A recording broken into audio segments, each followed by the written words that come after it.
Yo, what's up everybody? Jumping here. Today I have a really awesome build for you guys in Monster Hunter World. This is going to be my take on the Critical Draw Dragon Piercer Bow build, which is a really awesome build in the game. A lot of people know about it. It's been out there for a while. But this is going to be my version of it, which just does crazy damage if you could set it all up right. Now, do I personally think that this is the best bow build in the entire game? No, I personally do not. I definitely prefer the elemental bow builds just because they're a lot more fun to play. But this build is really fun, especially in a group, in my opinion, where you can get some really nice Dragon Piercer shots off and you just do crazy damage. I mean, the damage is kind of out of this world sometimes when you get a really nice Dragon Piercer shot. Now, I will be showing you guys in the near future my elemental bow builds, but not in this video because I didn't want to make this video way too long. My next build video will probably be my longsword, and then after that, I'll show the elemental bow builds. Now, I'm going to go ahead and cut this ahead to the training room, and I'm going to show you how much damage that this build can do, and I'll show you everything that you need to know to make this build and actually just do crazy, crazy damage. Alrighty guys, well I'm in the training room now. We're about to demonstrate the damage of this build, but before I do that, I want to say that this version of the build is definitely the harder version to mimic because it's using a lot of high level decorations that are really rare. So if you can't mimic this version of the build, don't sweat it. I do have a second version that's also really, really good, and with that version, it's a lot easier to actually copy that. So let's go ahead and get started with this. The first thing I'm going to do is to shoot the pole. Now remember, the pole is never a really good source of damage calculation just because when you're shooting a monster, it can be totally different. And sometimes you can hit monsters for more damage and sometimes you'll hit them for less. But right there, we got 137 on the Dragon Piercer. Now remember, that can hit multiple times. Now this is a critical draw build, so as you're playing with this, you want to pretty much just pull it out, hold down your trigger so that you charge it up, and then you just go ahead and Dragon Pierce. And then when you're done with that, you just simply put it away. And once you put it away, you just do it again. And you just keep doing that non-stop pretty much. You can dodge around as well and pretty much get your charge built up that way. And also get into position to actually get your shots off. So dodging with this build is extremely important just to get your shots off and all that. Now that's not actually the true damage of the build because this build actually does utilize the Evasion Mantle, which is going to increase your damage if you actually dodge an attack. Now, because you're always dodging around with this build, there's a really high chance you're going to dodge an attack and that you're going to get increased damage. So you have to see this because this is ridiculous once you actually get this off. So check this out. We're going to go ahead and shoot it now with the buff from the Evasion Mantle. And with that, we are going to hit this pole for 171. And there's been times where I've done a Dragon Piercer shot and I've hit the enemy like 15 times with the Pierce. So it's ridiculous. Definitely crazy amount of damage that you can pull off. And that's really the fun part, is whenever you get a really nice Dragon Piercer shot and you pierce the monster like 15 times, sometimes like 20 times. And there's a lot of different monsters, like Xeno gets obliterated by this build. A lot of the Elder Dragons absolutely get destroyed. So it is a really nice build, and I definitely do prefer it though in multiplayer over solo, just because I personally think it's a lot easier to get my shots off that way and actually get some really nice Dragon Piercer shots. So now let's go ahead and talk about what you need for this build.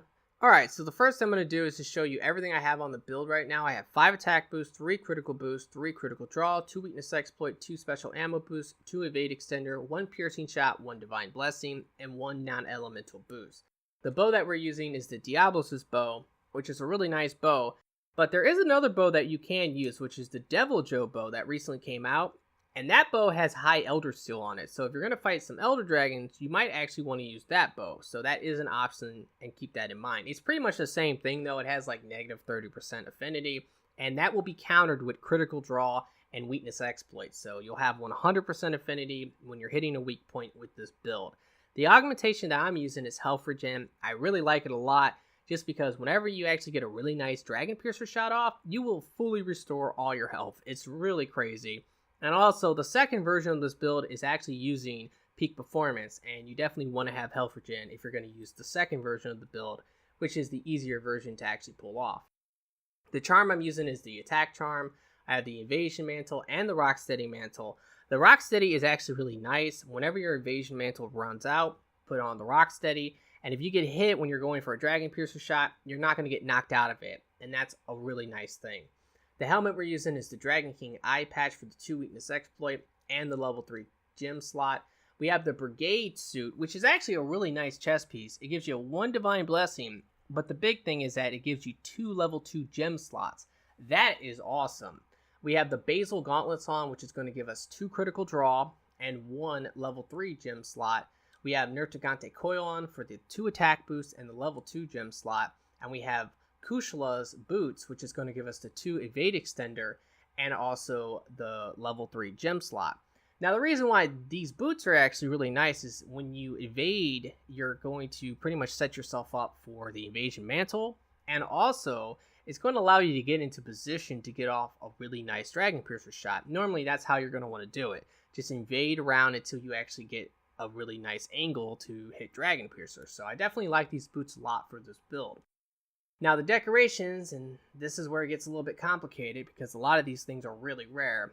We're using 2 True Shot jewels, which is going to give us special ammo boost. We're using a Pierce jewel, which is going to give us increased damage for piercing damage. We have a critical jewel in the chest piece and a draw jewel, which is going to give us critical draw. We have the Elementalist jewel and 2 other critical jewels. So this is definitely a really hard build to mimic just because of the decorations. There's a lot of really rare and high level decorations here. But I do have the other version of the build, which I'm about to show right now, and that's a lot easier to actually pull off. So let's go ahead and talk about that now.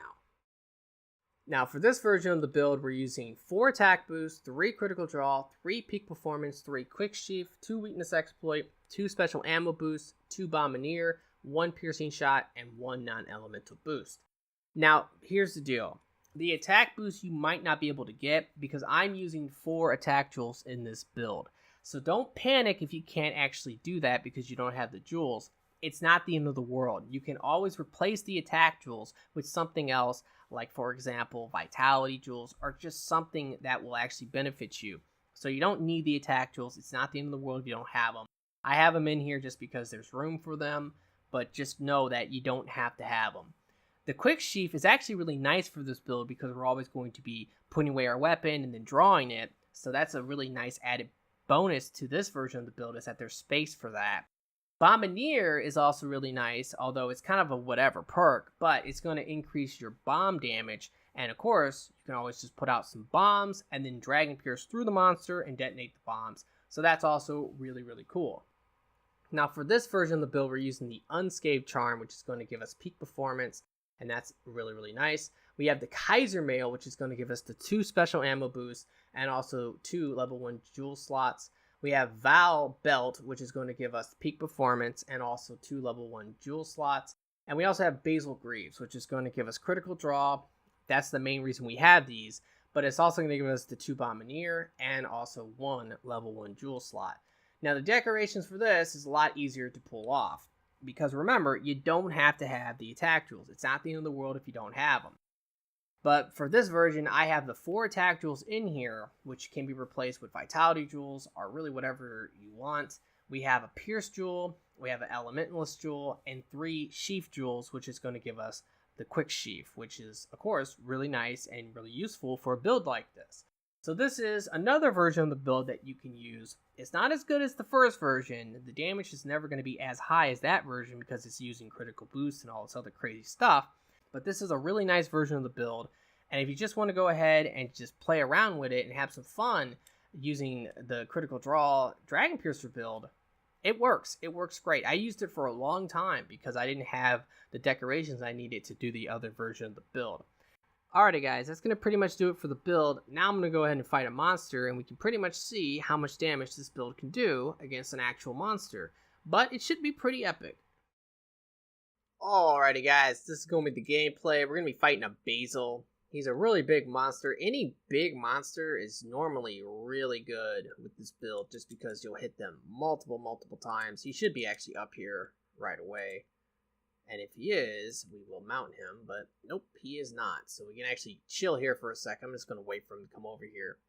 But any big monster like the Elder Dragons or Basil or just anything like that, you can hit them multiple times with this build, and that's what makes it so great. Alright, so I'm going to go ahead and flash him down. Another thing too, I forgot to mention when I was talking about this build, is one thing that you can actually do which is you do wall jumps with this, and the wall jumps are ridiculous. All right, right there, we just hit him for a ton of damage. I'm gonna see if I can maybe get this off. If he roars, I can just go ahead and slide through it. There he is, and we got it. All right, so now let's go ahead and go for maybe a wall jump. No, we're not gonna do that. We're just gonna go ahead and just go for this instead. Okay, not bad, not bad. All right, let's go for a wall jump here. Didn't get to see the damage that we got, but it was probably pretty good. Oh, hey, he's in a trap. My kitty cat got him in a trap for me. Let's go ahead and go for this. All right, not bad. Wasn't the best shot ever. Come on, let's go for a wall jump. Okay, see, I can't see the damage there, but I know it's a lot. Like, it's a ton. 126 a shot right there. So yeah, that's pretty good. Going back up a little bit. You don't want to get out of range, but sometimes you will. It doesn't really matter that much when you do. Okay, got his tail off. That's another great thing about this build. You can get the horns off, the tail off. You get everything off of a monster super easy with this. So using this with a group is always nice because you can be the person that will get the horns and the tail for everyone. And everybody will like you for that because, you know, they might be trying to farm some of that stuff. And it's annoying to get, like, especially horns and sometimes tails, especially with multiplayer. This build, though, it don't matter. All right, let's go ahead and trap him. Put that down. Oh, no, I'm probably going to get blown up. No, I'm good. All right, so the Evasion Mantle is gone now, but we can use Rocksteady. Okay, that was a pretty nice little shot there. Let's put Rocksteady on now. And let's go for a wall jump here, maybe. Try to get some damage off. Oh, we missed. Got to put the bow away for the critical draw. Do it again. Missed again. Oh, no, he's flying. Aw, crap. Well, if I can get him down with a flash pod, and I did, he's going to take some damage here now.